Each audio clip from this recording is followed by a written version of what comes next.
t'adorer, Seigneur. Oui, mon Dieu, merci pour toutes ces prières qui sont montées jusqu'à ton ciel de gloire, mon Dieu. Oh, mon roi, bénis, Seigneur, ceux qui sont avec nous, Seigneur. Ceux qui nous regardent en ligne, ceux qui sont en présentiel, Père. Oh, ensemble, Jésus, nous allons unir nos voix. Ensemble, Seigneur Jésus, nous allons apprendre, Seigneur, à ce que tu veux nous dire, mon Dieu. Oh, Jésus, nous voulons te célébrer.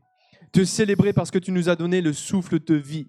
Te célébrer parce que tu nous as protégés jusqu'à ce lieu. Te célébrer, Seigneur Jésus, parce que nul n'est comme toi. Te célébrer, Père, parce que tu connais toutes choses, Seigneur. Te célébrer, mon Dieu, parce que tu es notre abri, tu es notre sécurité, tu es notre, Seigneur, héritage, Père. Oui, Seigneur, nous avons tout en toi, Seigneur. C'est pourquoi nous te célébrons. C'est pourquoi nous disons encore cet après-midi que tu es le bienvenu, Jésus. Nous voulons, Seigneur, continuer, Père, à passer ces moments avec toi en ta présence, mon Dieu. Parce que là où tu es, Seigneur, nous sommes dans la joie. Là où tu es, Seigneur, nous sommes, mon Dieu, oui, dans la paix, dans l'assurance, mon roi. Oh Jésus, comme notre frère nous l'a dit, Seigneur Jésus, Marie était à tes pieds parce qu'elle se sentait bien. Elle faisait abstraction de tout ce qu'il pouvait y avoir à l'extérieur. Elle faisait même abstraction des bruits de sa sœur, Jésus, parce qu'elle était en ta présence, Jésus. Et cet après-midi, nous voulons faire abstraction, Seigneur, de toute pensée qui viendrait, Jésus, venir, mon Dieu, perturber ce que tu veux faire en nous, Jésus. Oui, mon Dieu, nous voulons, Seigneur, être dans ta présence, nous poser à tes pieds pour te célébrer, pour t'élever, Seigneur, parce que personne n'est comme toi, Jésus. Oui, mon Dieu, c'est pourquoi, mon roi, nos regards sont fixés sur toi, Jésus. Et nous anéantissons, Seigneur, toute pensée, toute distraction, tout ce qui viendrait freiner, mon Dieu, tout ce qui viendrait nous faire passer à côté de ce que tu veux faire, Jésus. Parce que encore cet après-midi, tu veux agir, tu veux encore délivrer, tu veux encore guérir, tu veux encore parler dans nos cœurs, Seigneur. Oui, tu veux encore opérer, Seigneur Jésus, un mouvement, Seigneur. Tu veux encore opérer, Seigneur Jésus, une transformation, un bouleversement de nos vies, Jésus. C'est pourquoi cet après-midi, nous voici, Seigneur, devant toi. Nous sommes prêts, Seigneur, prêts à recevoir. Nous sommes prêts également à te donner notre louange, à te donner notre adoration, Seigneur Jésus, parce que nous sommes venus ici pour toi, Seigneur. Nous ne sommes pas venus, Seigneur Jésus, pour un homme ou une femme. Nous ne sommes pas venus, Seigneur, comme nous pouvons venir dans un club, mais nous sommes venus pour toi, Seigneur, et toi seul, Jésus. C'est pourquoi que toute la gloire, Seigneur, et l'honneur te reviennent. Sois béni, Jésus, encore, mon Dieu, et reçois ces chants, Seigneur, qui sortent de notre bouche, Papa. Amen, alléluia, Seigneur. Bon culte à tous.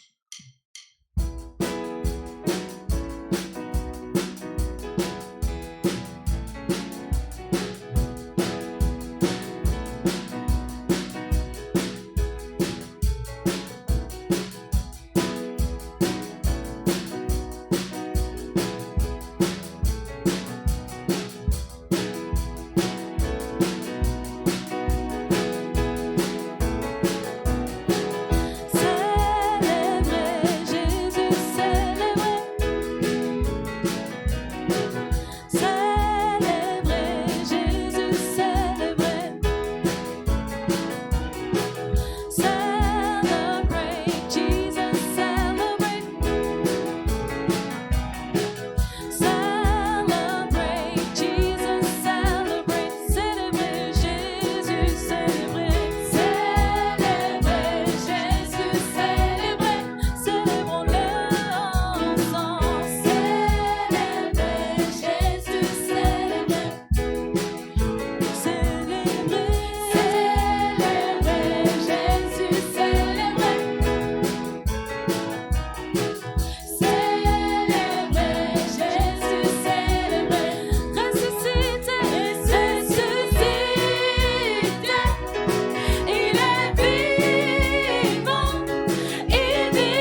te célébrons, notre Dieu. Nous te célébrons, toi qui es magnifique en sainteté. Nous glorifions ton précieux nom, Seigneur, encore cet après-midi. Oh, toi qui es saint et qui nous rend saints. Oh, merci pour ta présence. Cet après-midi encore, nous, les anges et ta création, nous proclamons ta fidélité. Nous proclamons que tu es Dieu. Nous proclamons que tu es vivant. Nous proclamons que nul n'est comme toi. Alléluia. Nous voulons chanter tes merveilles. Nous voulons chanter que tu es le Dieu miséricordieux, lent à la colère. Nous voulons, Seigneur, ne pas nous taire, Seigneur. Mais nous voulons, Seigneur, dire que tu es un Dieu fort et puissant. Le puissant guerrier, c'est toi. Oh, tu es l'agneau. L'agneau immolé pour tout un chacun de nous. Celui qui n'a pas regardé à nos ordonnances, qui nous condamnait, mais par amour qui s'est livré pour que nous soyons là cet après-midi à adorer, à acclamer et à magnifier et à exalter et à couronner celui qui était, qui est et qui vient, celui qui ne change pas. Oh, oh. Les cieux proclament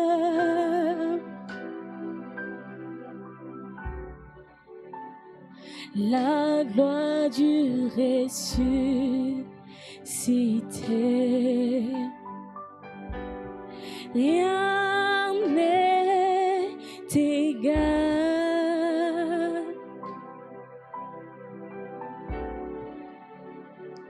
à la beauté du Seigneur. Je veux chanter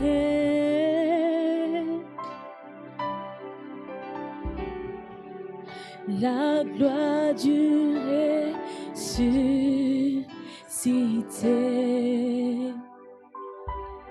L'agneau immolé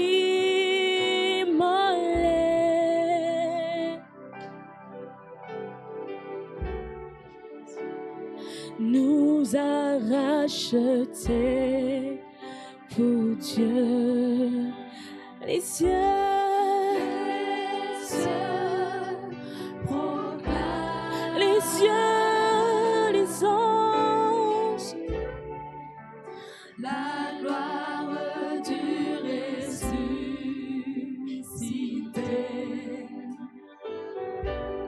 Rien n'est égal, oui, rien n'est égal, rien à la beauté du Seigneur. Je veux chanter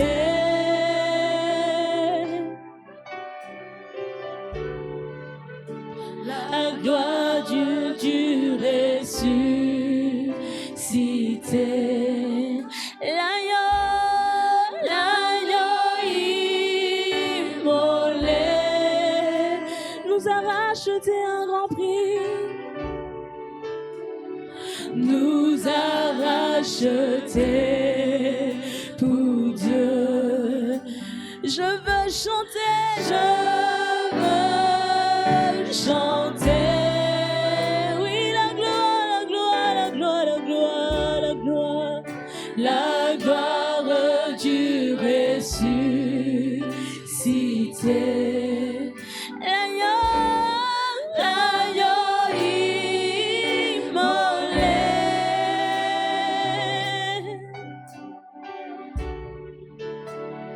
nous a rachetés pour Dieu.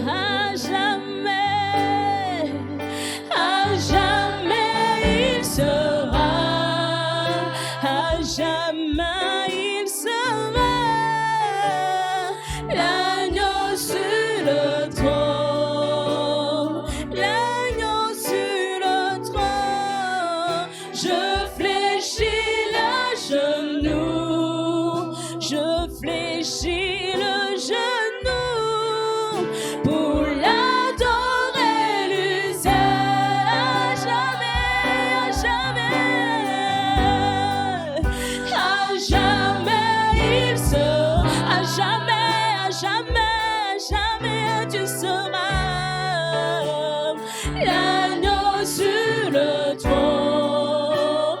Oui, l'agneau sur son trône élevé. Je fléchis le genou pour t'adorer, toi seul, pour l'adorer, lui seul, à jamais, à jamais, à jamais, à jamais tu seras, à jamais il sera, oh oui, il sera à jamais sur le trône, en majesté, l'agneau sur le trône, l'agneau sur son trône élevé. Cet après-midi, nous fléchissons nos genoux pour l'adorer, lui seul. Oui, à jamais, à jamais, à jamais, à jamais il sera, à jamais, à jamais, Yeshua, à jamais j'irai. L'agneau sur le trône, l'agneau sur son trône.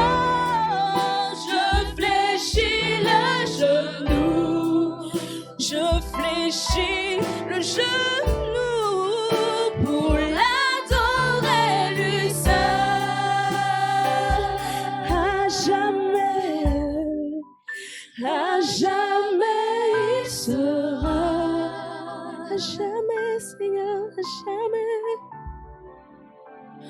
L'agneau sur le trône, l'agneau sur son trône. Je fléchis le genou devant toi seul qui règne en majesté. Yeah, yeah. Pour adorer lui seul, à jamais il sera, à jamais tu seras. L'agneau sur le trône, l'agneau sur son trône. Je fléchis le genou, je fléchis le genou pour l'adorer lui seul. Adorons le Seigneur, que ça ne soit pas qu'un chant, mais que nous puissions vraiment l'adorer cet après-midi, que nous puissions élever nos voix pour lui dire: Seigneur, oui, tu es digne d'être adoré, tu es digne d'être magnifié. Et nous unissons, Seigneur, avec la création, Seigneur, pour t'adorer, toi et toi, cet après-midi. Nous ne donnons la valeur à aucune chose. Toute chose disparaît cet après-midi, Seigneur, pour laisser place à ce que nous, Seigneur, comme tu te veux des vrais adorateurs, Seigneur, t'adorons en esprit, en vérité, pour proclamer ta fidélité qui est au-dessus de toutes choses. Tu es un Dieu fidèle, un Dieu vrai, un Dieu, oui. Oh oui, tu ne changes pas, tu ne changes pas. Lorsque tu dis, la chose arrive, et nous proclamons ta fidélité par-dessus toutes choses, Seigneur, cet après-midi. Car qui est comme toi, Seigneur? Tu as été fidèle, Seigneur, avec tous ces hommes que nous lisons, Seigneur, dans la parole, Seigneur. La parole vivante, Seigneur. Tu as été fidèle avec Abraham, tu as été fidèle avec Noé, tu as été fidèle avec Moïse, tu as été fidèle, Seigneur. Oh oui, Seigneur, tu as été fidèle jusqu'au bout, Seigneur. Lorsque même nous, Seigneur, lorsque nous changeons, lorsque, Père, nous doutons, toi, tu restes le même. Tu es fidèle, Seigneur, et nous t'adorons cet après-midi. Nous voulons chanter ta fidélité, car ta fidélité durera toujours. Ta fidélité, Seigneur, est incomparable. Nous ne pouvons pas comparer ta fidélité à celle des hommes. Ta fidélité durera toujours. Ta fidélité, Seigneur, est la meilleure. Lorsque tu dis, la chose arrive. Même lorsqu'elle tarde et s'accomplit, Seigneur, elle arrive, Seigneur, parce que tu es fidèle à ta parole. Et cet après-midi encore, Seigneur, tu attestes, Seigneur, ta fidélité, Seigneur, parce que tu ne changes pas. Oh, Seigneur, que nous puissions nous souvenir encore, Seigneur, que tu es un Dieu fidèle.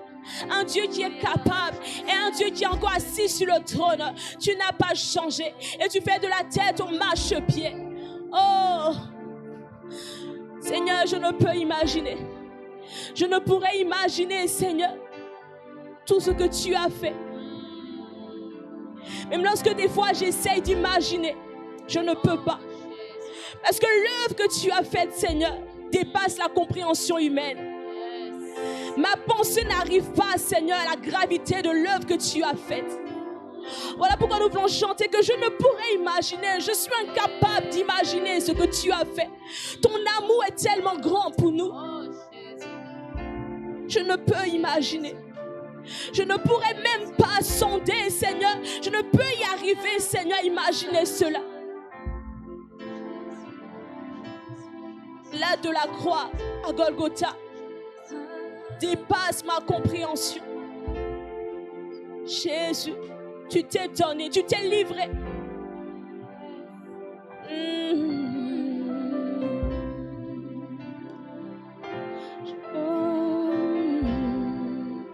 Je ne pourrais imaginer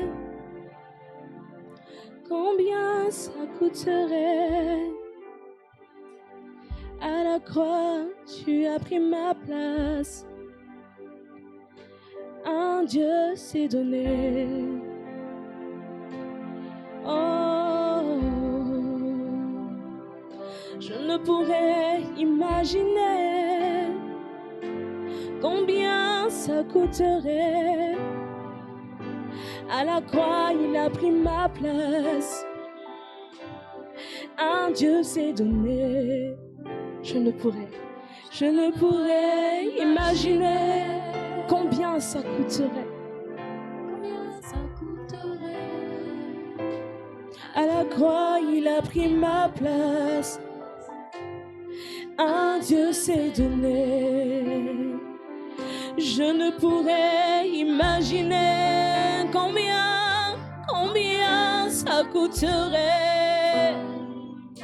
À la croix, il a pris ma place. Aïe, un Dieu s'est donné. Je ne pourrais imaginer combien ça coûterait. À la croix, il a pris ma place. Un Dieu s'est donné. Non, je ne pourrais imaginer combien ça coûterait. À la croix, il a pris ma place. Un Dieu s'est donné. Je ne pourrais imaginer combien ça coûterait. À la croix, il a pris ma place. Un Dieu s'est donné. Je ne pourrais imaginer combien ça coûterait. Il s'est dépouillé pour moi. À la croix, il a pris ma place. Flagellé, un Dieu s'est donné. Je ne pourrais imaginer combien ça coûterait. Tu as reçu des injures pour moi, Seigneur. Un Dieu s'est donné pour moi. Je ne pourrais imaginer. Non. Combien ça coûterait. À la croix, il a pris ma place. Un Dieu s'est donné. Non, je ne pourrais imaginer combien ça coûterait. À la croix, il a pris ma place. Un Dieu s'est donné. Il a pris ma place. Il a pris ma place. Il a pris ma place. Oh, un Dieu s'est donné. Dieu est fidèle. Dieu est fidèle. Fidèle. Dieu est fidèle. Fidèle. Mon Jésus est fidèle. Mon Jésus est fidèle. Mon Jésus est fidèle. Mon Jésus est fidèle. Il est présent. Il est présent. Présent. Il est présent. Il est présent. Présent. Mon Jésus. Mon Jésus est présent. Mon Jésus est présent.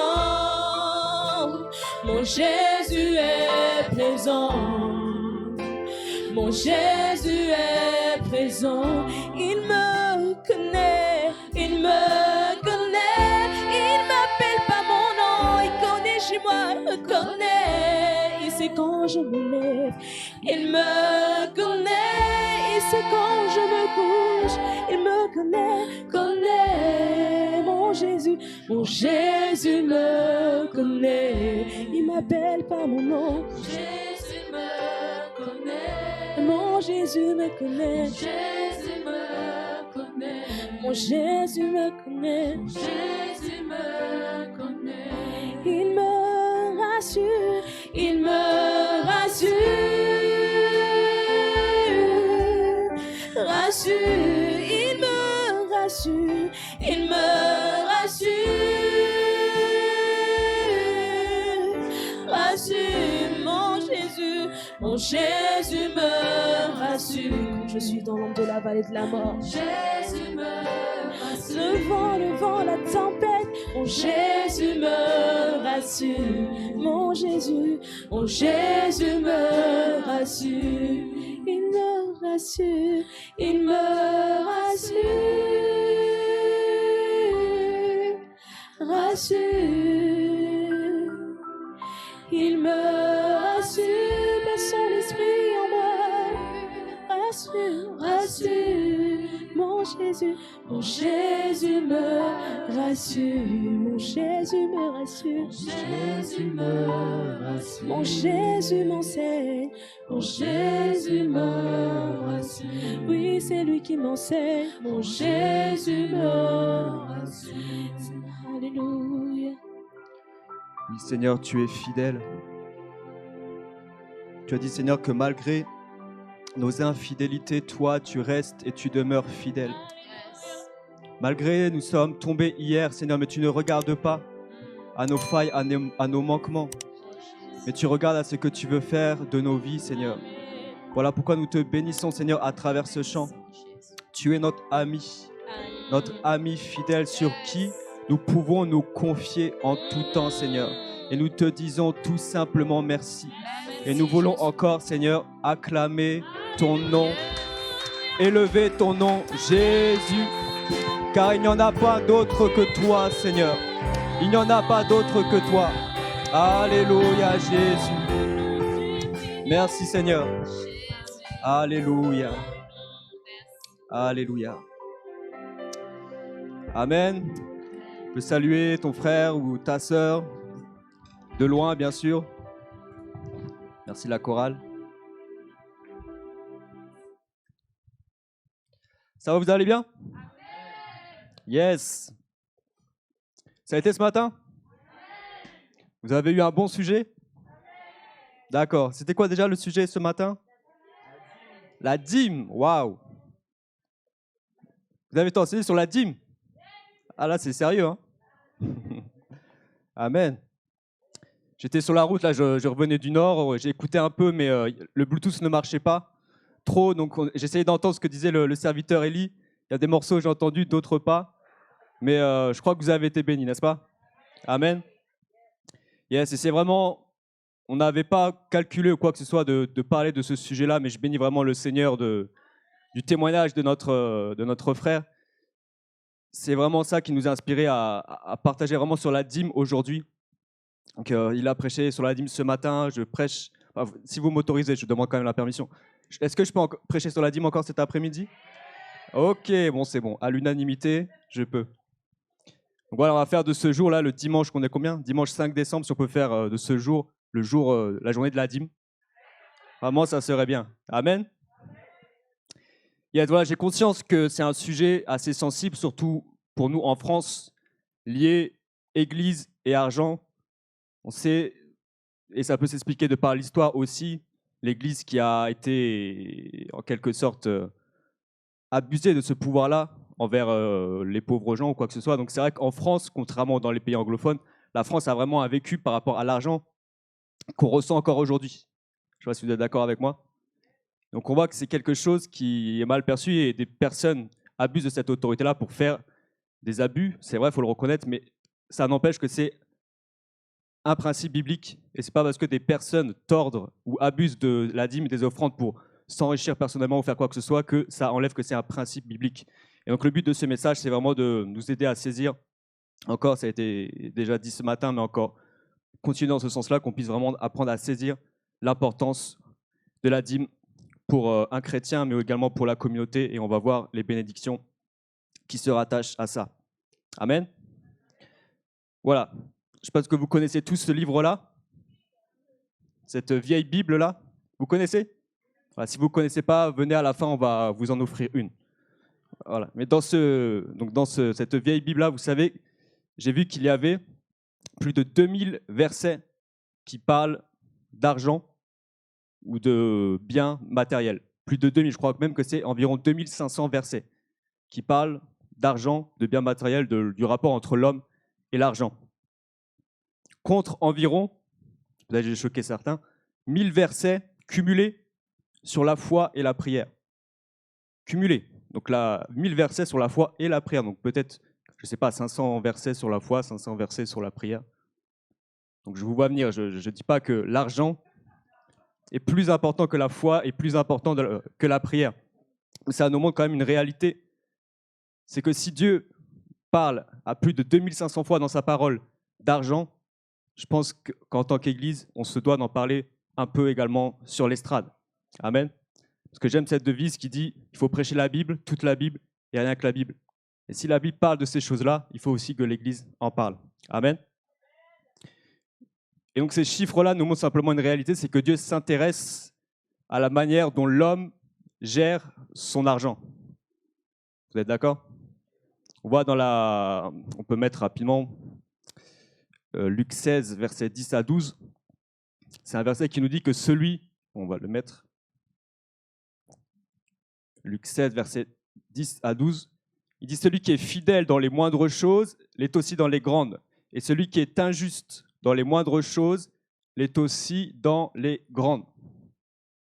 Si donc vous n'avez pas été fidèle dans les richesses injustes, donc il parle de l'argent, qui vous confiera les véritables ?» On peut parler des richesses spirituelles. Et si vous n'avez pas été fidèle dans ce qui est à autrui, qui vous donnera ce qui est à vous? Donc, Dieu s'intéresse à notre manière, notre rapport avec l'argent, parce que c'est en quelque sorte une manière de mesurer notre degré de maturité spirituelle.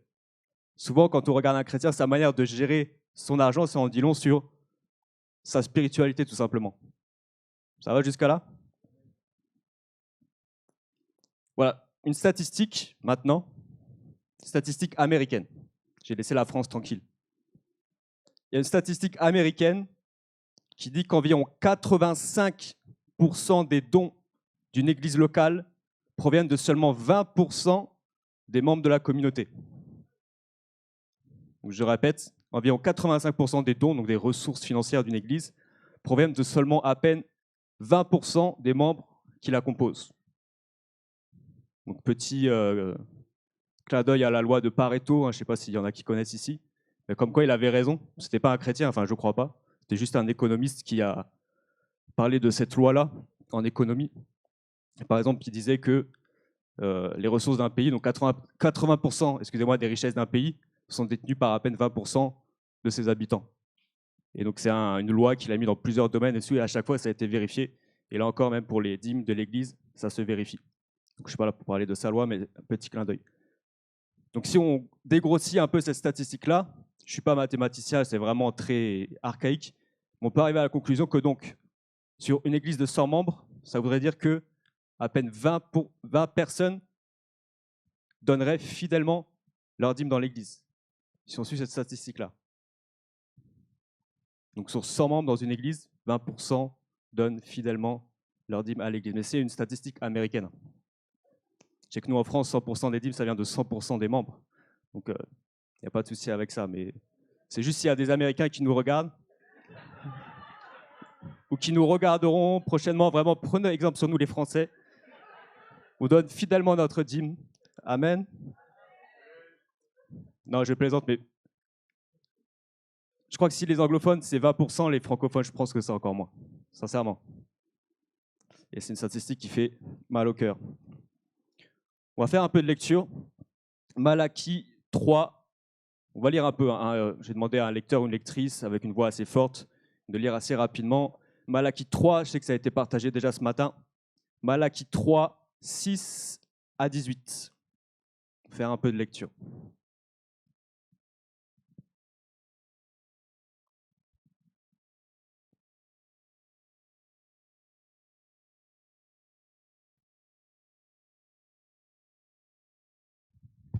Car je suis l'Éternel, je ne change pas, et vous, enfants de Jacob, vous n'avez pas été consumés.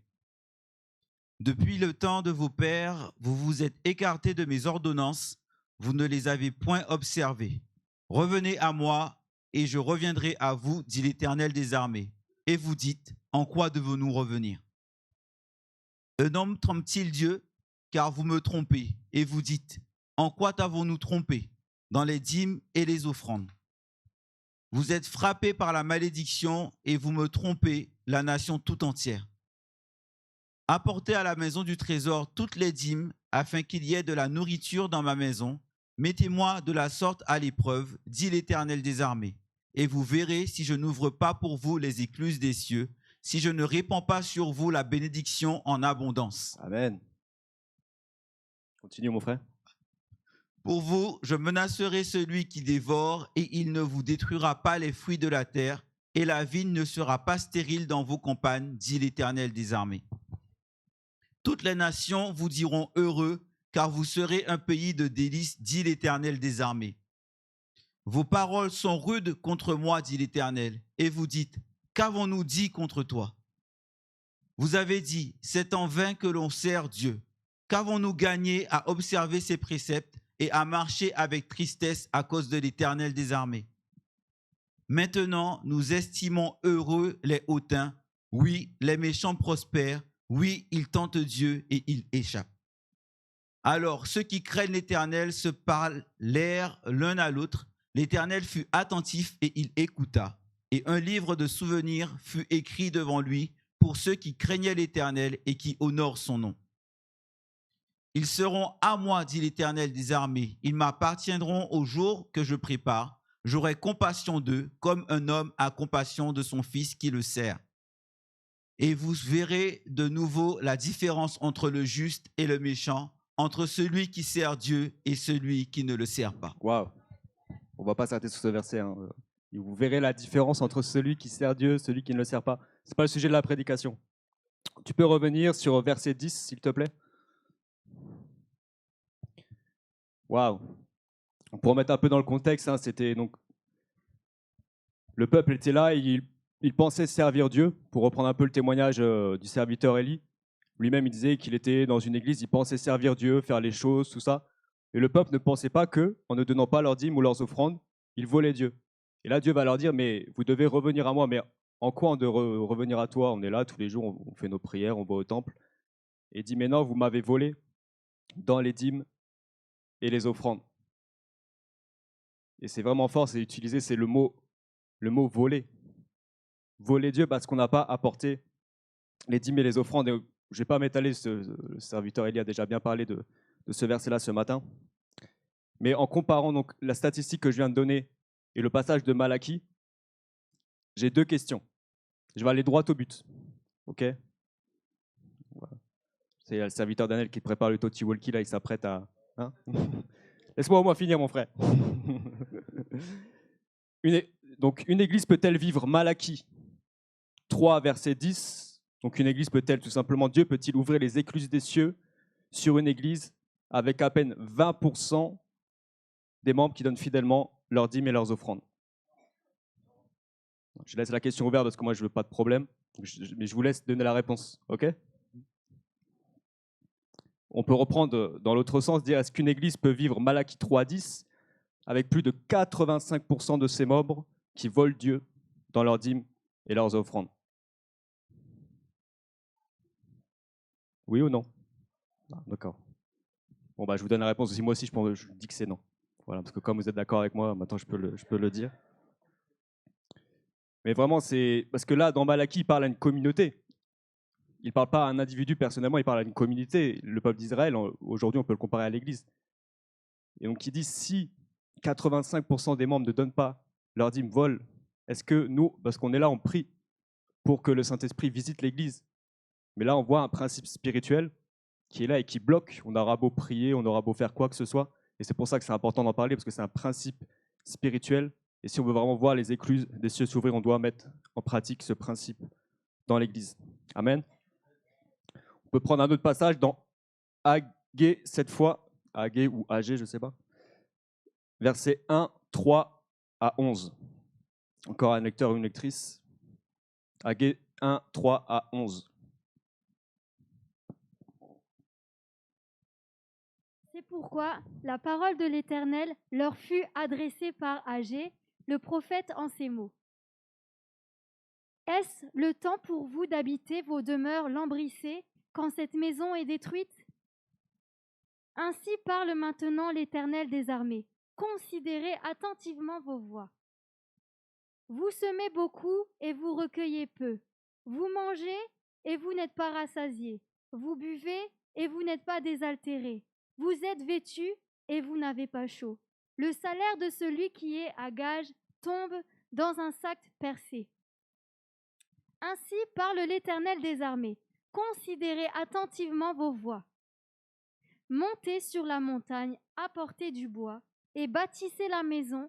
J'en aurai de la joie et je serai glorifié, dit l'Éternel. Vous comptiez sur beaucoup, et voici, vous avez eu peu. Vous l'avez rentré chez vous. Mais j'ai soufflé dessus. Pourquoi, dit l'Éternel des armées? À cause de ma maison, qui est détruite, tandis que vous vous empressez chacun pour sa maison. C'est pourquoi les cieux vous ont refusé la rosée, et la terre a refusé ses produits. J'ai appelé la sécheresse sur le pays, sur les montagnes, sur le blé, sur le mou, sur l'huile, sur ce que la terre peut rapporter, sur les hommes et sur les bêtes, et sur tout le travail des mains. Amen. Tu peux remettre le verset 9. Donc là, on voit, donc pour remettre dans le contexte, le peuple d'Israël qui revenait de captivité. Donc là, ils étaient contents, vraiment, ils retrouvaient leur maison, ils retrouvaient tout. Et donc là, ils étaient contents. Mais ils avaient oublié qu'il y avait le temple à rebâtir. Et eux, ils étaient là, ils profitaient, ils dépensaient pour leur maison, comme le serviteur Élie a dit ce matin, on dépense, on dépense, on dépense, alors qu'il y a l'œuvre de Dieu qui est là à côté, qui attend également nos dépenses. Et on voit que c'est à cause de ces choses-là qu'il est dit, Dieu, il dit dans le verset, vous comptiez sur beaucoup, vous pensez, mais vous avez peu, vous l'avez rentré chez vous, donc ils voulaient prendre soin de leurs besoins, mais j'ai soufflé dessus. Et c'est fort, c'est quand on pense à soi avant les intérêts de Dieu, on pense qu'on a, mais à un moment donné, Dieu souffle dessus, et ça se volatile, on se dit, mais waouh, j'ai travaillé 1 an, 2 ans pour acheter ceci ou pour tel projet, et finalement tout, c'est pourquoi j'ai sué, j'ai transpiré, en un souffle, ça disparaît. Et là, on se dit, waouh, qu'est-ce qui s'est passé? C'est juste le principe de la dîme et des offrandes qui n'était pas mis en pratique. Et comme les Israélites, souvent, on fait passer nos intérêts avant ceux de Dieu. Je pense que ça nous est tous arrivé. Mais on voit toujours le résultat, c'est que Dieu a toujours le dernier mot. Et ensuite, on doit rebâtir ce sur quoi Dieu a soufflé. Amen. Et j'aime cette citation que des serviteurs disent souvent, c'est « Occupe-toi des affaires de Dieu et il s'occupera des tiennes ». Occupe-toi des affaires de Dieu et il s'occupera des tiennes. Mais souvent, on fait les choses dans le désordre. Pourtant, Matthieu 6, 33 dit « Recherchez premièrement le royaume des cieux et sa justice et toutes choses vous seront données par-dessus. » Amen. Voilà, c'était une introduction un peu longue. Là, je vais entamer les plusieurs points. Donc, le point numéro 1, c'est que la dîme n'est pas une taxe, mais un principe spirituel. Ce n'est pas une taxe, mais un principe spirituel. Et c'est pour ça que je sais que certains utilisent ce terme-là, il n'y a pas de problème avec ça, mais moi, personnellement, je préfère utiliser le mot « donner » plutôt que de dire « payer la dîme ». Quand on dit « payer la dîme », ça fait un peu penser à taxe. On paye quelque chose, on paye Dieu. c'est juste une nuance, mais bon, c'est pour ça que j'utilise plus le mot donner. Je dis ça pourquoi? C'est parce que beaucoup de personnes disent, vous qui dites à votre église de donner 10%, vous êtes en train de ramener les gens sous la loi. J'ai déjà entendu ça, je ne sais pas si vous avez déjà entendu. On dit non, vous prêchez la dîme, mais c'est la loi, c'est l'Ancien Testament. Et donc j'aimerais dire deux choses à ces personnes-là qui pensent que si on prêche la dîme, c'est on veut ramener les gens dans l'Ancien Testament. Or c'est faux parce que quelle est la première mention de la dîme dans la parole de Dieu? Est-ce que quelqu'un sait?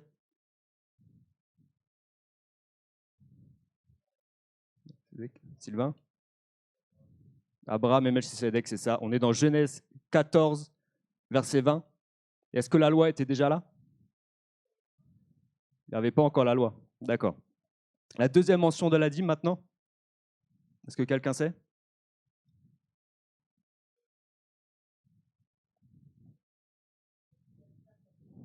Amen, yes.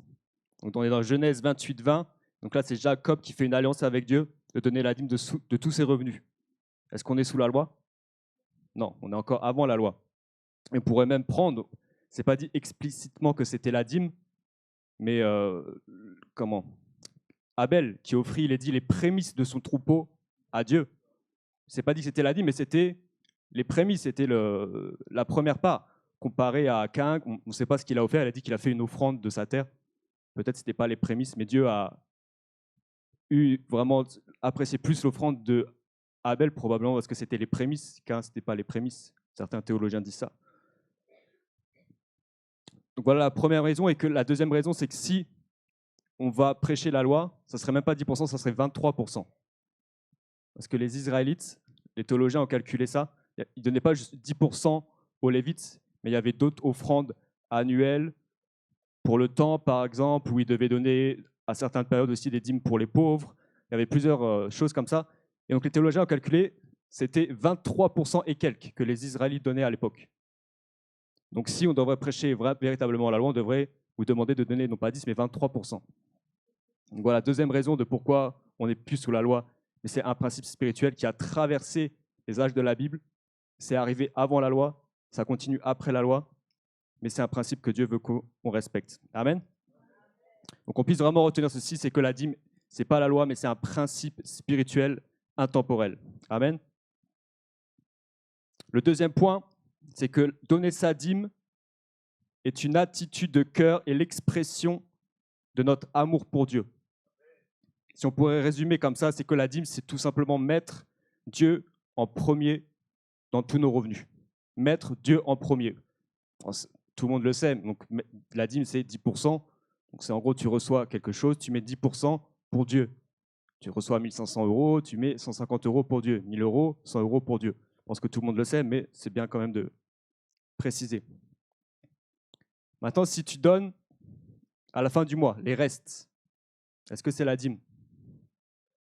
Je ne sais pas, par exemple, tu gagnes 1 500 € par mois, tu fais tes dépenses mensuelles, et là, tu arrives à la fin du mois, tu dis « Ah, bah, il me reste 90 €, bon, moi, je vais donner ça à Dieu. » Est-ce que c'est la dîme? Non? On pourrait appeler ça offrande à la rigueur, mais ce n'est pas la dîme.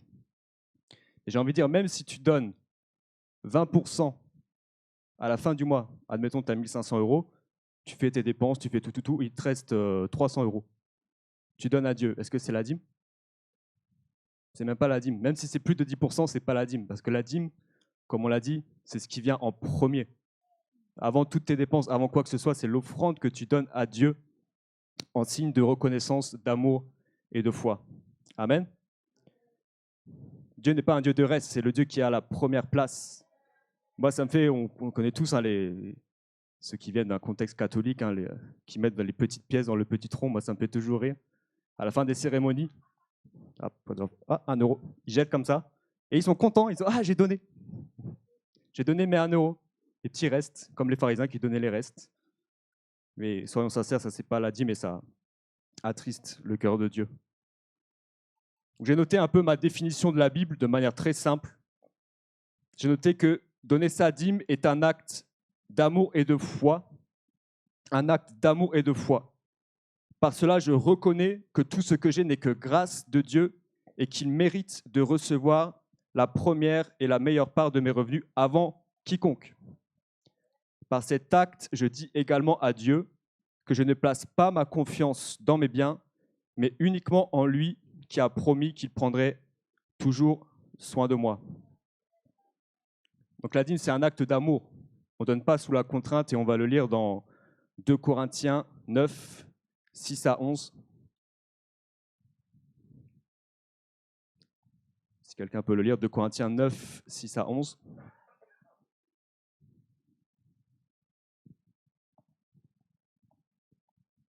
Sachez-le, celui qui sème peu moissonnera peu, et celui qui sème abondamment moissonnera abondamment. Que chacun donne comme il a résolu en son cœur, sans tristesse ni contrainte, car Dieu aime celui qui donne avec joie. Et Dieu peut vous combler de toutes sortes de grâces, afin que, possédant toujours en toutes choses de quoi satisfaire à tous vos besoins, vous ayez encore en abondance pour toutes bonnes œuvres. Selon qu'il est écrit, il a fait des largesses, il a donné aux indigents, sa justice subsiste à jamais. Celui qui fournit de la semence au semeur et du pain pour sa nourriture vous fournira et vous multipliera la semence et il en augmentera les fruits de votre justice. Vous serez de la sorte enrichis à tout égard pour toute espèce de libéralité qui, par notre moyen, feront offrir à Dieu des actions de grâce. Amen. Tu peux remettre le verset 7, s'il te plaît. Donc, il y a beaucoup de clés dans ce passage. Celui qui sème peu, moissonnera peu. Celui qui sème abondamment, moissonnera abondamment. Ce que j'aime là, c'est le verset 7, c'est que lui qui donne le fasse comme il a résolu dans son cœur, sans tristesse ni contraint, car Dieu aime celui qui donne avec joie. Est-ce que quand tu donnes ta dîme, tu le donnes avec joie, avec amour? Je pense que la clé pour vraiment saisir vraiment la dimension de la dîme, c'est quand on saisit tout simplement la révélation de l'amour de Dieu, Jésus-Christ qui s'est donné à la croix pour nous. Moi, personnellement, le frère Élie a donné ce témoignage-là. Moi, il y a 2 choses que j'ai dû régler dans ma vie. Je suis loin d'être parfait. Il y a encore des choses sur lesquelles je travaille. Je ne suis pas un arriviste. Mais c'est vrai que la dimension de la dîme donnée, pour moi, ça n'a pas été un combat, entre guillemets. J'aspire à donner encore plus. Mais je sais que tout de suite, quand je me suis converti, il y a eu ce désir en moi de donner. Et pourtant, je n'étais pas dans une église même qui pratiquait ça. Élie, tu sais de quoi je parle. Voilà, il n'y avait pas cette culture-là. On donnait de temps en temps quand il fallait donner. Mais moi, tout de suite, je voulais donner, quoi. Et la première année du coup de ma conversion, j'ai voyagé dans des pays anglophones et je voyais les gens comment ils donnaient. Quand les gens faisaient des appels, on va donner, mais je voyais des gens courir même pour donner leur dîme. Moi, je me dis, mais en France, quand on dit la dîme, les gens, le truc qui passe, ok, je donne. Et j'étais en Angleterre, mais quand on dit dîme, les gens, ils sont là, yes! Il y a cet entrain, les gens, ils savent c'est quoi la bénédiction de la dîme.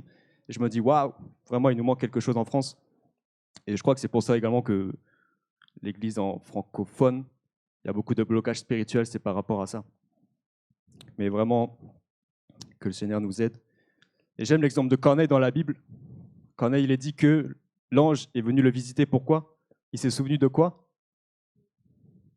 De ses prières seulement, ses aumônes également. Je pense que c'est vraiment, on l'oublie peut-être, mais quand on a ce cœur vraiment à donner, quand même, un ange est venu parce qu'il priait et il donnait ses aumônes. Waouh! Donc si on met ces 2 choses-là en pratique de tout notre cœur, rien n'empêche comme qu'on ait un ange qui nous visite, quoi. Amen.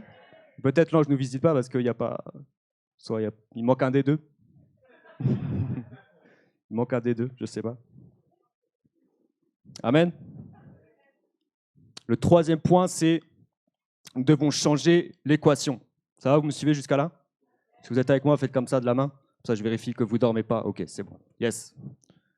Le 3e point, c'est changer l'équation. Quelle équation? C'est que dans le monde, moins égale moins. Mais dans le royaume de Dieu, moins égale plus. Je m'explique. Dans le monde, on dit on va donner. Tu donnes quelque chose, c'est négatif. Tu as perdu quelque chose. Je donne à telle personne, telle organisation, tel quoi. C'est du moins sur mon compte. Mais dans le royaume des cieux, le moins que tu donnes là, ça se transforme en plus. Je pensais que tu allais dire amen un peu plus. Amen. Quand tu donnes pour le royaume des cieux, ton moins se transforme en plus. Amen. Donc celui qui donne vraiment d'un cœur pur, il reçoit toujours la bénédiction, comme on l'a vu, au centuple de la part de Dieu. Mais celui qui donne d'un cœur pur, après, parce qu'on peut donner par intérêt. Ah, si je donne une bonne dîme, là, le pasteur, il va voir, là, je vais être consacré. Hein. Il va voir les dîmes que je donne par mois. Non, je ne vais pas rester au fond de la salle, il va me faire avancer quand même. Hein?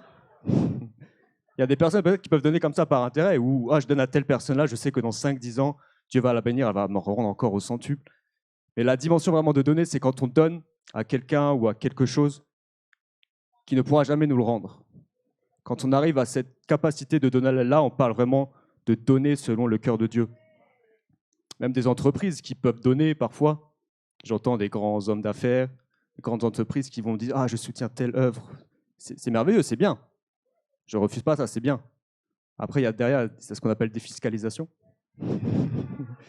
Donc, il n'y a pas de mal à la défiscalisation, c'est normal. Si on est dans un pays, tu donnes, tu es défiscalisé, c'est normal. Autant en profiter, je suis d'accord. Attends, la question c'est est-ce qu'on enlèverait de défiscalisation? Est-ce que les mêmes personnes donneraient? C'est juste une question. C'est juste une question. Amen. Donc donner vraiment avec ce cœur, sans rien attendre en retour. C'est ça que Dieu cherche. Amen.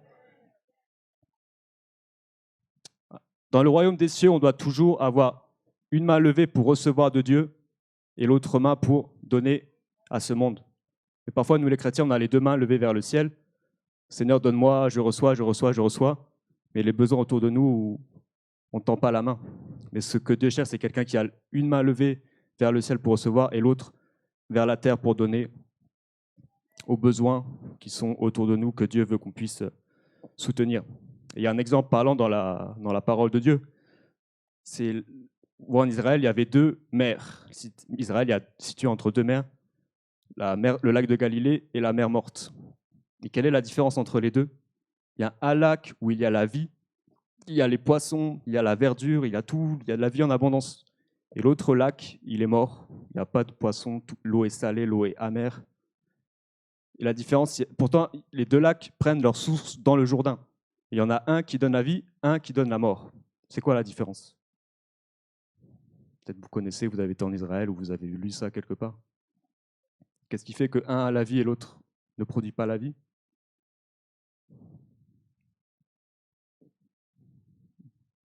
Comment?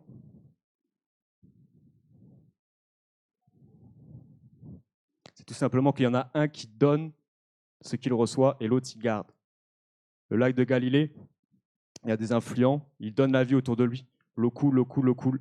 La mer Morte, c'est une eau stagnante. Donc il reçoit pourtant la même source, le Jourdain, mais lui, il stagne. Il n'y a pas d'affluent, il ne donne pas ce qu'il reçoit. Et l'eau devient morte, amère, salée. Et il n'y a pas de vie à l'intérieur. Et parfois, on ressemble à ces chrétiens de la mer Morte, c'est qu'on reçoit, on va à l'église, on reçoit du Jourdain, on reçoit tout, on reçoit notre salaire, mais on ne transmet pas autour de nous. Et donc on devient comme cette mer Morte, alors que Dieu veut qu'on soit le lac de Galilée. Amen. Et le pasteur a dit, il a parlé des prières coagulées. Il avait dit ça, non? Que nos prières pouvaient être coagulées. Et j'ai envie de dire, ne pas donner sa dîme, ça coagule. Dans tous les cas, notre prière. Il n'y a pas que ça qui peut le faire, il y a d'autres choses également. Mais ce qui est sûr, c'est que celui qui ne donne pas sa dîme et qui dit « quand je prie, Dieu m'exauce », je ne sais pas, hein, j'aurais des doutes. Et donc ne pas donner sa dîme, ça bloquera forcément nos prières et la manifestation visible de Dieu dans nos vies. Et on chante souvent qu'un transfert se fasse entre ciel et terre, mais pour que le transfert se fasse vraiment avec puissance, c'est le principe de la dîme doit être, dans tous les cas, mis en pratique. Amen. J'arrive au 4e point, et c'est important, c'est que là, on résume tout à un pourcentage. Et j'ai envie de dire, Dieu n'est pas un pourcentage. Et on peut mettre Agée 2:8.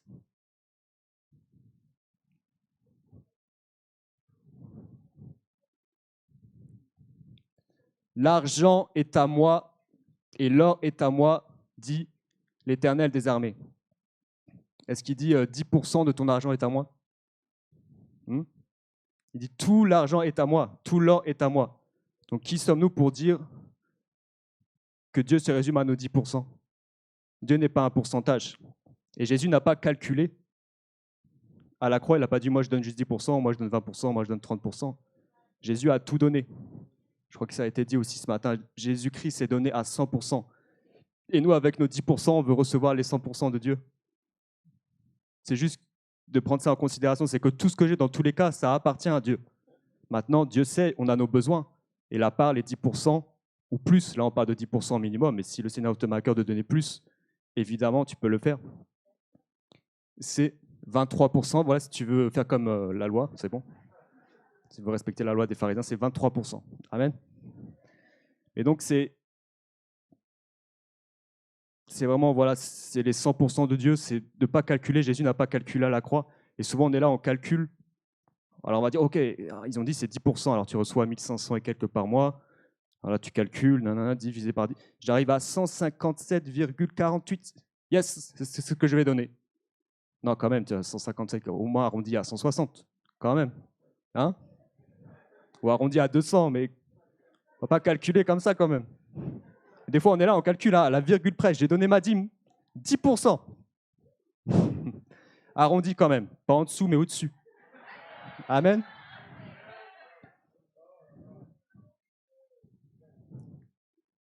Donc les 10%, ça ne suffit pas pour Dieu. Et c'est pour ça qu'aussi Dieu parle des offrandes. On ne va pas parler de ça aujourd'hui. Hein.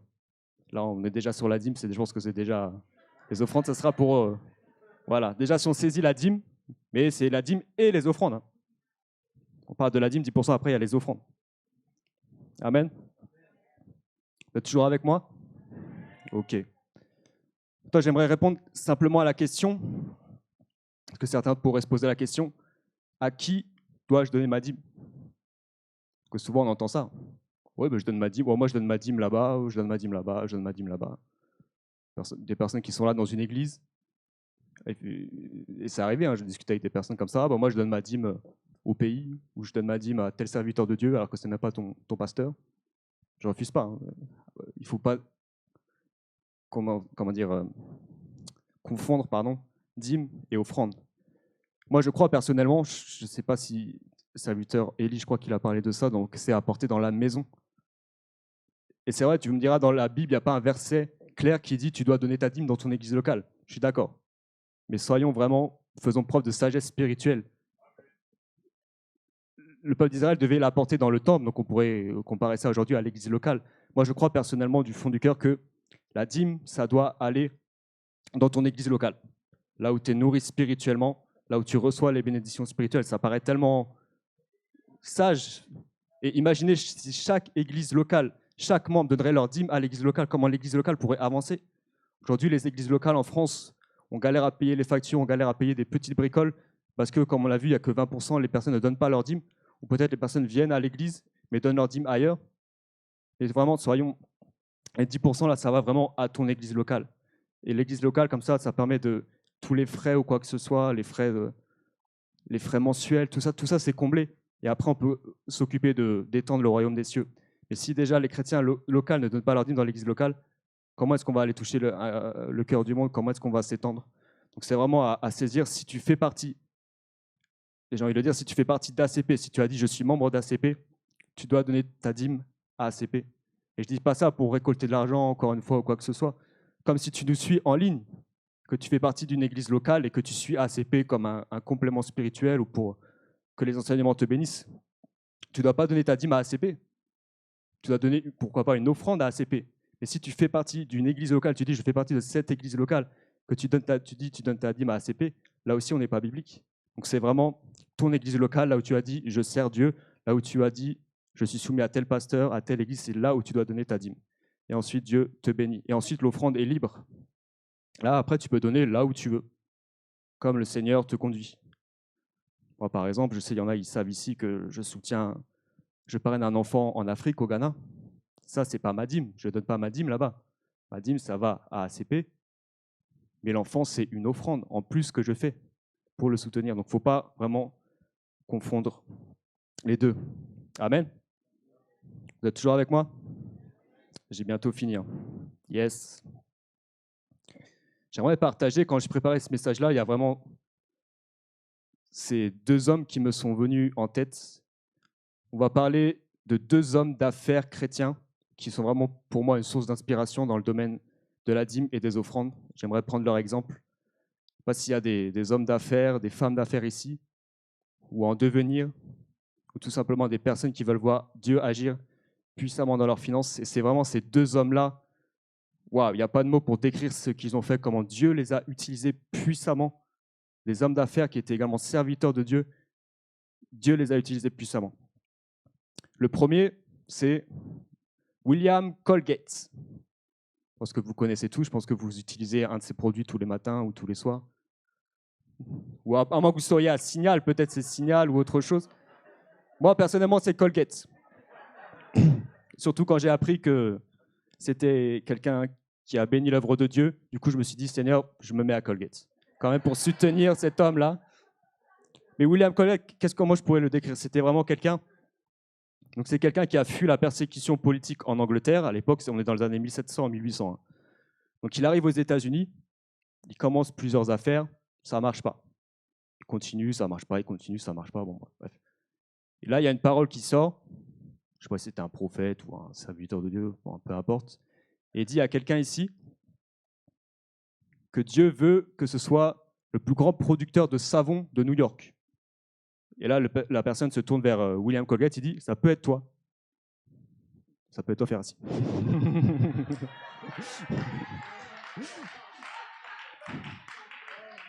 Et là, William Colgate, il dit, ok, waouh, mais... Et là, la personne lui dit, mais si Dieu t'élève, tu devras donner la dîme de tous tes revenus à Dieu. Et là, William Colgate, déjà, il ne savait même pas, je crois qu'il venait juste de se convertir, il ne savait pas c'était quoi dîme ou quoi que ce soit. Donc là, il va dans la prière et commence à étudier la parole de Dieu. Et il tombe sur le passage de Genèse 28, où Jacob fait alliance avec Dieu sur la dîme et les offrandes. Et là, Dieu lui parle personnellement. Il dit, oui, c'est toi. Je veux faire de toi le plus grand producteur de savon de New York. Et après, ce qui en suit, hein, les dentifrices, tout ça, tout ça. Et c'est ce qui est arrivé. Dieu l'a élevé puissamment. Mais il l'a élevé pourquoi? Parce qu'il a mis en principe la dîme et les offrandes. Il ne l'aurait pas fait, Dieu ne l'aurait pas élevé. Et donc, il a commencé avec 10%, mais il est arrivé, il semblerait, à 30% à la fin de son entreprise.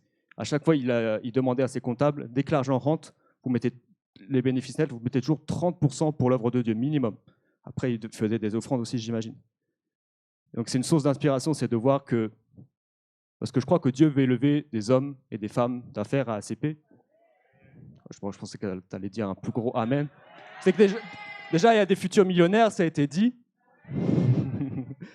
Mais même sans utiliser le terme millionnaire, Dieu veut qu'il y ait des personnes, et c'est normal, qui prospèrent pour pouvoir soutenir l'œuvre de Dieu. Et donc c'est pour ça que j'ai ces témoignages-là, c'est pour nous, Dieu veut lever des personnes dans les affaires ou quoi que ce soit pour soutenir l'œuvre de Dieu. Mais ça se fera si et seulement si le principe de la dîme et des offrandes est mis en place. Amen. Voilà, donc pour la petite info, Colgate était aussi appelé à l'époque Diacre Colgate. Voilà. Aujourd'hui, je ne sais pas si l'entreprise, bon, ça a été racheté probablement, je ne sais pas si ils ont cette mentalité chrétienne encore aujourd'hui. En tout cas, ce qui est sûr, c'est qu'aujourd'hui, Colgate, multinationale, multimilliardaire ou quoi que ce soit, mais ce qui a à la racine, c'est quelqu'un qui s'est humilié devant Dieu, qui a donné sa dîme, et Dieu a fait prospérer l'entreprise. Et aujourd'hui, d'autres en bénéficient, mais à la base, c'est quelqu'un qui a donné sa dîme. Amen. La deuxième personne, peut-être certains connaissent, c'est Robert Gilmour Le Tourneau, le fondateur de Caterpillar, celui qui construisait là, les grosses machines de comment on appelle ça là? JP, tu connais? Le terrassement, voilà. Vraiment quelqu'un de tête. Vous savez combien lui il a donné de ses revenus, pardon? Ouais, mais il y a des connaisseurs. Moi, je pensais vous faire monter comme ça, un peu crescendo, mais vous arrivez direct à 90%. Waouh! Effectivement, il donnait 90% de ses revenus nets à Dieu. On peut dire que c'est énorme. Mais il n'a pas commencé à 90%. Il a commencé, comme tout le monde, à 10%. Et là, Dieu le bénit. Il dit, Dieu, tu me bénis, je te donne 20%. Et là, Dieu le bénit encore plus. Il dit, mais je te donne 30%. Et Dieu le bénit encore plus. Il dit, mais... Et il a continué jusqu'à arriver à 90%. Mais Dieu avait fait tellement prospérer ses affaires que même 10%, j'y vais comme un millionnaire juste avec 10%. Il était multimillionnaire avec 10% parce que Dieu avait fait prospérer ses affaires, parce qu'il avait ce cœur-là. Seigneur, tout ce que je reçois, c'est pour toi avant toute chose. Ce n'est pas pour mon enrichissement personnel ou quoi que ce soit avant. tu prendras soin de ça, mais c'est avant tout prendre soin de ton œuvre. Et du coup, je m'en profite pour faire la publicité. Donc ça, c'est sa biographie. Je sais que l'apôtre Gaston a parlé de ce livre-là aussi un jour ici. Vraiment, je vous encourage, si vous êtes dans les affaires, si vous y aspirez, ou si, comme je l'ai dit, si vous aspirez seulement à ce que Dieu fasse des grandes choses dans vos finances. Donc je peux lire Donc, Dieu dirige mes affaires. Robert Gilmour Le Tourneau, ouvrier agricole, apprenti métallurgiste, mécanicien garagiste, inventeur, industriel, homme d'affaires chrétien et évangéliste. Quand un industriel invite Dieu dans son entreprise, les miracles se produisent. La biographie de Robert Le Tourneau en est un témoignage évident. Son esprit d'entreprise, allié à une foi solide, l'amena à soutenir de vastes projets missionnaires au Libéria, au Pérou, ainsi que d'autres œuvres chrétiennes. L'une de ses réalisations fut la fondation de Le Tourneau College, université technique et chrétienne d'avant-garde. Dieu dirige mes affaires, le récit enthousiasmant d'un homme d'affaires doué de génie qui choisit Dieu comme seul associé et se rend compte que Dieu n'est jamais notre débiteur. Amen. Vraiment, moi, quand je vois le témoignage de cet homme, c'est tellement inspirant. Et il servait Dieu également de tout son cœur. Parfois, ça lui arrivait dans l'entreprise comme ça, en pleine production, il disait à tous ses ouvriers, vous arrêtez tout, venez dans la salle. Et là, il leur prêchait l'évangile. Une fois qu'il avait fini de leur prêcher, c'est bon, vous pouvez retourner. Il faut qu'on voit des chefs d'entreprise comme ça, hein. Ça serait bien. Je crois que ça va arriver même en France. Au marché, là, vous allez entendre l'évangile pendant la pause casse-croûte, là, il y a quelqu'un qui va vous prêcher l'évangile. Amen. Et quand on lui disait, mais est-ce que tu préfères embaucher des chrétiens ou des non-chrétiens? Il disait, non, mais moi, je préfère embaucher des non-chrétiens. Comme ça, je peux leur prêcher l'évangile. Amen. Donc, on voyait vraiment le cœur de cet homme n'était pas attaché à ce qu'il possédait, mais c'était l'œuvre de Dieu avant tout. Et c'est pourquoi Dieu l'a puissamment béni. Donc, pourquoi je donne le témoignage de ces deux hommes-là? Donc, Dieu a élevé et fait prospérer ces hommes. Pourquoi? Parce que déjà, ils avaient compris le principe de la dîme et des offrandes, et parce que leur désir premier n'était pas leur enrichissement personnel, mais c'était soutenir l'œuvre de Dieu. Je crois vraiment que Dieu, donc, comme je l'ai dit, Dieu veut élever ces personnes-là à ACP, mais non pas dans un but charnel, simplement je vais gagner beaucoup d'argent, je vais arriver à l'église, avoir la grosse voiture, là, les gens ils vont dire vraiment, tu es béni, hein. Le protocole, ils vont venir devant, viens, assis-toi, vraiment. C'est pas ça que Dieu cherche. Si tu cherches vraiment ces choses-là juste pour ça, tu perds ton temps. Et si tu cherches la vie de ces hommes-là pour pouvoir soutenir l'œuvre de Dieu avant toute chose, c'est là où Dieu va t'élever. On peut lire 1 Timothée 6, 17 à 19.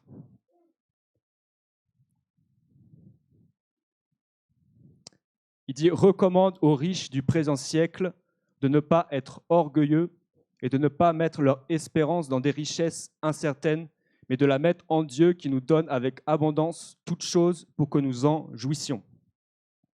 Recommande-leur de faire du bien, d'être riches en bonnes œuvres, d'avoir de la libéralité, de la générosité, et de s'amasser ainsi pour l'avenir un trésor placé sur un fondement solide afin de saisir la vie éternelle. » Amen.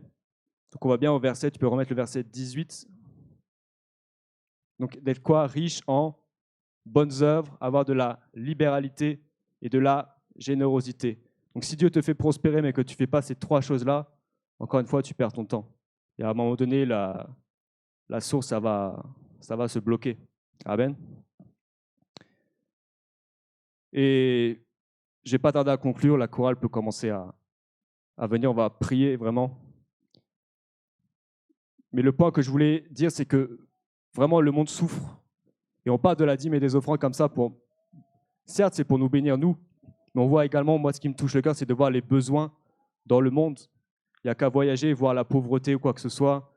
J'ai voyagé, j'étais en Afrique, je parlais de mon filleul tout à l'heure. Quand j'ai été le voir, sa maison, c'était juste des petits morceaux de bois avec un toit en tôle, la pauvreté. Et moi, je suis là, je me dis, mais j'ai même rien à lui donner. Je me dis, si seulement il y aurait de l'argent ou quoi que ce soit. Donc. Et Dieu veut lever des personnes, donner les finances, mais c'est également l'Église. Si l'Église avait les moyens financiers, déjà de prendre soin de la maison intérieure, il y aurait de l'argent après pour l'extérieur. Mais parfois, on ne peut pas prendre soin de l'extérieur parce que déjà, l'intérieur, les gens ne donnent pas. Et on voit, moi, quand on voit tous les besoins, les gens qui meurent de faim. Quand on voit, là j'ai vu un reportage, les gens à Haïti ou quoi, quand il y a eu les séismes, ils disaient bah, nous on est là, il y a eu le séisme, mais personne ne vient nous donner à manger, on est là bloqué, il ne se passe rien. Et moi quand je vois ça, je me dis mais Seigneur, qu'est-ce que je peux faire pour ces personnes-là? J'aurai l'argent, je pourrais aller les visiter, leur donner tout ce dont ils ont besoin. Et c'est touchant, c'est de voir qu'on fait passer nos besoins avant les besoins de Dieu et du coup on laisse des personnes mourir à l'autre bout du monde. Et même en France, il y a des personnes qui souffrent. Et si l'Église saisirait vraiment la dimension de la dîme, des offrandes, on pourrait prendre soin de toutes ces personnes-là. Donc, parfois, on fait passer nos besoins avant. On reçoit l'argent, on va s'acheter le dernier téléphone, le dernier ordinateur, le dernier quoi que ce soit. Ces choses-là ne sont pas mauvaises en soi. Mais pensons vraiment qu'il y a des besoins que Dieu veut pourvoir. Et c'est pourquoi il a donné également le principe de la dîme et des offrandes. Il y avait les Lévites, c'était prendre soin de la maison. Il y avait également les pauvres, c'était prendre soin des besoins à l'extérieur. Il y avait le temple, c'était la construction. On peut voir l'église qui va se bâtir. Donc il y a beaucoup de choses que Dieu veut qu'on fasse. Et on a un mystère qui touche le cœur du monde. Et j'ai envie de dire, on ne pourra pas toucher le cœur du monde si dans la maison, on n'a pas vraiment saisi la loi de la dîme et des offrandes. Si des personnes ne donnent pas, c'est un blocage. Et c'est pour ça qu'aujourd'hui, on vous a enseigné sur la dîme et les offrandes. C'est très, très, très important. Encore une fois, on ne prêche pas ça pour enrichir une église, pour enrichir un homme, mais c'est pour vous avant tout qu'on prêche ça, pour que vous soyez bénis et que l'église également soit bénie. On va conclure avec 2 versets, Proverbes 3, versets 9 à 10. Honore l'Éternel avec tes biens et avec les prémices de tout ton revenu.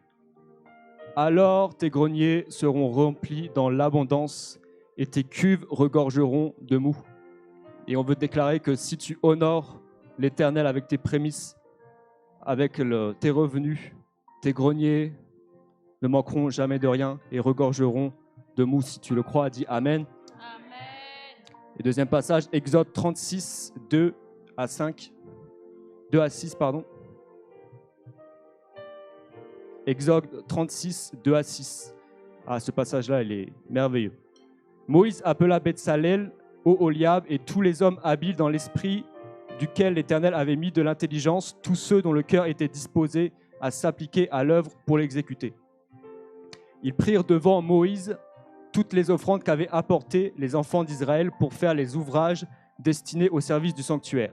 Chaque matin, on apportait encore à Moïse des offrandes volontaires. Wow. Alors tous les hommes habiles occupés à tous les travaux du sanctuaire quittèrent chacun l'ouvrage qu'ils faisaient. Et vinrent dire à Moïse, le peuple apporte beaucoup plus qu'il ne faut pour exécuter les ouvrages que l'Éternel a ordonné de faire. Wow. Moïse fit publier dans le camp que personne, homme ou femme, ne s'occupa plus d'offrandes pour le sanctuaire. Arrêtez de donner, c'est bon, il y en a trop. On empêcha ainsi le peuple d'en apporter. On peut remettre le verset 5. Il vint dire à Moïse, le peuple apporte beaucoup plus qu'il ne faut pour exécuter les ouvrages que l'Éternel a ordonné de faire. Et là, c'était la construction du temple. Et moi, je m'attends vraiment à ce que un jour la trésorière vienne sur l'estrade et dise aux gens d'arrêter de donner parce qu'il y a trop. Amen. Moi, je m'attends à ça, j'y crois. Hein. On est à, je crois que ça a été estimé à 20 millions dans le journal. Que les gens donnent, là, on arrive à 30 millions. Là, et là, 100 millions, voilà, on va arriver à 100 millions. Yes, ta foi est plus grande que la mienne. Et que vraiment la trésorière vienne sur l'estrade, arrêtez de donner, s'il vous plaît. Là, on parle, c'était juste pour un projet, c'est pas arrêter de donner. Mais en tout cas, arrêtez de donner pour la construction parce que c'est déjà pourvu. Arrêtez, donnez pour autre chose maintenant. Est-ce que vous croyez que c'est possible? Amen. Moi, je crois que si c'était possible dans l'Ancien Testament, c'est possible encore pour nous aujourd'hui. Alléluia. Amen. Et j'aimerais vraiment résumer. Peut-être tu n'as rien compris. Et du coup, j'aimerais vraiment le résumer d'une manière simple. Peut-être tu te dis, moi je ne crois pas à la dîme et aux offrandes, c'est ton droit, ce n'est pas une obligation. Mais tu vas passer à côté de quelque chose, ça je te l'assure si tu ne pratiques pas cela. Peut-être tu te dis, j'aimerais le faire, maintenant j'ai compris, je saisis, je vais le faire, mais je ne sais pas comment encore, c'est encore flou dans ma tête. Et j'aimerais vraiment te donner cette phrase simple pour que tu puisses retenir. C'est que la loi de la dîme, c'est juste simple, c'est déplacer la virgule d'un cran sur la gauche dans tout ce que tu reçois. Retiens juste ça et tu as compris le message. Tu as tout compris. Donc, retiens cette phrase. Déplace la virgule vers la gauche. Tout ce que tu recevras sur ton compte ou quoi que ce soit, tu as juste à prendre la virgule, tu décales. Et là, tu donnes ta dîme. Et je te mets à l'épreuve de le faire. Peut-être tu ne crois pas, tu dis que non, je ne veux pas être béni, je vais juste perdre de l'argent. Je te mets à l'épreuve vraiment de le faire et que tu puisses revenir dans quelques semaines, quelques mois. Et je suis sûr que Dieu va ouvrir des portes sur ta vie. Et donc, je vous mets vraiment à l'épreuve. Si vous n'avez jamais donné, à donner. Si vous ne voulez pas donner, ne donnez pas. Mais il y aura des choses, des blocages sur votre vie, ça c'est sûr. Si vous donnez déjà, je vous encourage à donner plus, comme on a vu le témoignage de ces serviteurs de Dieu-là. 10%, 20%, 30%. Peut-être aujourd'hui de te parler de passer à un autre palier. Peut-être tu étais à 10%, là le Seigneur te dit, passe à 15%, tu vas voir ce que je vais faire. Passe à 20%, tu vas voir ce que je vais faire. Je ne sais pas. Mais vraiment, je crois que le Seigneur veut nous amener à une autre dimension. Amen. J'aimerais terminer avec cette question. Je l'ai dit à la fin, comme ça, on me laisse prêcher le message jusqu'à la fin. Vous êtes prêts à l'entendre? Désolé. Hein. Amen. À combien s'élève ta dette envers le Seigneur? On est tous, peut-être, il y a des personnes qui sont endettées aujourd'hui à la banque ou quoi que ce soit, il y a des dettes. Mais je crois également qu'il y a des personnes qui sont endettées envers le Seigneur. Et Dieu veut vraiment, je dis ça vraiment, c'est d'abord pour toi, pour que l'Église avance, mais c'est avant tout pour ta propre vie. Le serviteur Élie en a parlé, il était endetté envers le Seigneur, sa vie n'avançait pas. Je pense qu'il y a des régularisations qui doivent se faire et que tu puisses vraiment prendre la décision, Seigneur, je veux me libérer de cette dette-là parce que je veux vivre des choses merveilleuses avec toi. Mais la dette spirituelle de la dîme et des offrandes, ça va bloquer ta vie, ça bloque les choses. Et vraiment, de tout cœur, j'aimerais qu'on puisse sortir de ça ce soir. Et cette journée, on a prêché là-dessus. Encore une fois, c'est 2000 et quelques versets dans la parole qui parlent de ça. C'est juste un culte sur plusieurs où on parle de ça. Mais vraiment que ce soit un culte de décision. Amen. On va prier. Amen. Tu as entendu la parole. Comme je l'ai dit, je ne sais pas dans quelle catégorie tu te trouves. Peut-être tu es de ceux qui ne veulent toujours pas donner. Et c'est ton droit, ce n'est pas une obligation. Peut-être tu es de ceux qui ont compris que Dieu voulait ouvrir des portes à travers la dîme et les offrandes. Et aujourd'hui, tu veux t'engager à donner. Peut-être tu vas commencer avec 10%. Et je t'encourage vraiment à le faire. Et je te mets à l'épreuve que Dieu va vraiment ouvrir des portes sur ta vie. Et peut-être tu es quelqu'un qui veut passer à un autre palier. Et je t'encourage, si tu es un homme, une femme d'affaires, peut-être tu vois ton entreprise aujourd'hui, il y a des blocages, ça n'avance pas. Juste pose-toi la question, où j'en suis dans la dîme et les offrandes? Est-ce que ce n'est pas ça le blocage par hasard? Et que je t'encourage vraiment à passer à un autre palier. Toi également qui es là, qui reçois peut-être, le Seigneur te met à cœur de passer à un autre pourcentage. Et je crois vraiment que plus tu vas, ce n'est pas sous la contrainte comme ça a été dit, mais de tout cœur, tu veux t'engager à servir le Seigneur, que tu puisses augmenter ce pourcentage aujourd'hui pour l'avancement et la gloire de Dieu. Prions le Seigneur. Seigneur, nous venons devant toi. Seigneur, tu nous as donné cette parole aujourd'hui pour enseigner ton peuple à travers la dîme et les offrandes, Seigneur. Nous avons fait notre part. Seigneur, maintenant que tu puisses faire ta part et parler, Seigneur, dans le cœur de tes enfants. Seigneur, nous sommes que tes instruments. Et nous croyons, Seigneur, qu'il y a une bénédiction puissante, Seigneur, qui se rattache à la dîme et aux offrandes, Seigneur. Voilà pourquoi, Seigneur, je prie que tu puisses, Seigneur, parler à ton peuple, que tu puisses amener, Seigneur, une conviction, Seigneur, que ta parole, Seigneur, ne retourne pas à toi sans avoir fait son effet. Parce que, Seigneur, tu veux nous amener dans une autre dimension. Seigneur, il y a des besoins à l'extérieur auxquels on ne peut rien pas pourvoir parce que l'intérieur déjà est bancal. Seigneur, nous te demandons pardon pour notre égoïsme. Nous te demandons pardon d'avoir fait passer, Seigneur, nos maisons avant ta maison, Seigneur. Ce soir, Seigneur, nous revenons à toi. Et nous te disons, Seigneur, que nous voulons, Seigneur, mettre en pratique cette loi, cette principe spirituel de la dîme. Peut-être nous t'avons volé, Seigneur, pendant des années, pendant des mois, pendant des semaines. Seigneur, nous revenons à toi. Et nous voulons, Seigneur, comme tu l'as dit dans Malachie, revenez à moi, vous tous qui m'avez volé durant toutes ces années. Seigneur, nous revenons à toi. Nous reconnaissons, Seigneur, que c'est un principe spirituel que tu as donné dans ta parole. Ce n'est pas la loi, mais c'est, Seigneur, ta parole. Et nous voulons, Seigneur, vivre ta parole. Nous parlons, Seigneur, des miracles, des signes dans Marc 16, Seigneur. Mais je crois, Seigneur, que nous ne pouvons pas vivre ces choses si nous ne mettons pas en pratique la dîme et les offrandes, Seigneur. Seigneur, nous venons devant toi. Viens juste devant Dieu. Je crois vraiment que le Seigneur parle à des cœurs, que tu le laisses vraiment te parler, que tu le laisses te corriger, que tu le laisses mettre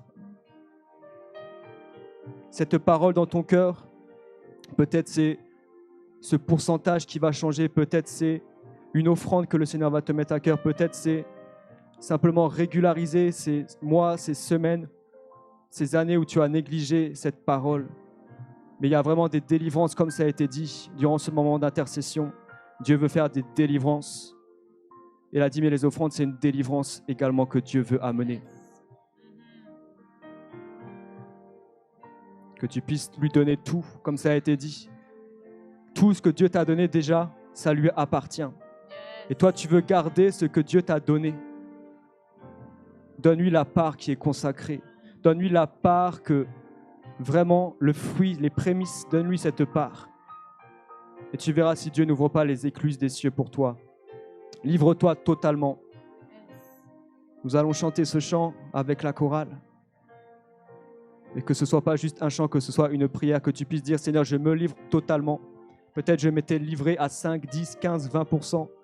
Mais Seigneur, c'est toute ma vie, pas seulement mes offrandes, mais toute ma vie que je veux livrer à toi. Et en retour, Seigneur, je veux soutenir ton œuvre pour faire avancer le royaume des cieux. Alléluia. Je te donne tout de moi. Je me livre à toi, Seigneur, sans rien retenir, sans rien retenir, sans rien retenir, sans rien retenir, je te donne tout de moi. Je me livre à toi,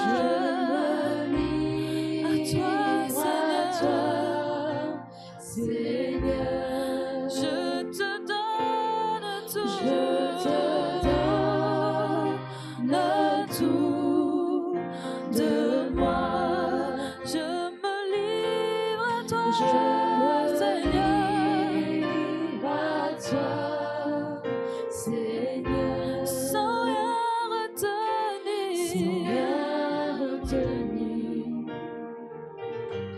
sans rien retenir, sans rien retenir, sans rien retenir, je te donne tout de moi. Je te donne tout de moi. Je me livre à toi, Seigneur. Je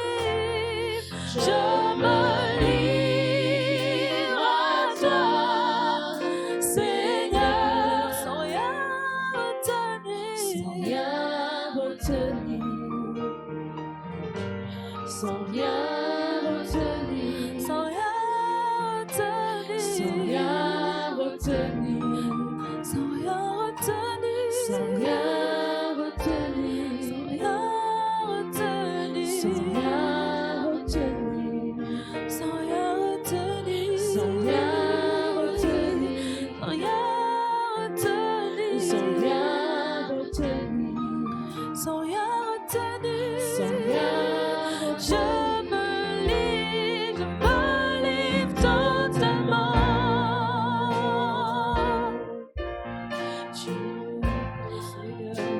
Je me livre totalement. Tu peux m'utiliser. Je me livre totalement. Ah, je me livre totalement. Tu peux m'utiliser. Je me livre totalement.